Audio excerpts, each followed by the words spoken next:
8. veebruaril ütleb Kaarik, et nüüd on see aeg, kus tuleb tegutseda.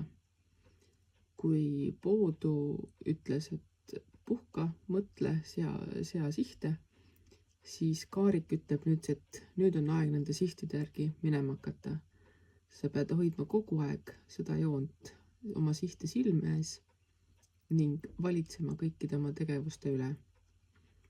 Mitte minna vastuollu vooluga, vaid kasutada ära kõike seda, mis nii-öelda hoogu annaks.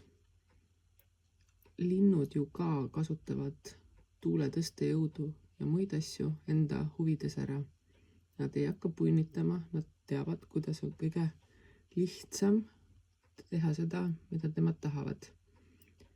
Nii et sina ka hoia siht silme ees, tegutse sihikindlalt, täie tähelepanuga, ära lase erinevatel takistustel ja ahvatlustel ennast oma eesmärgist mööda kallutada.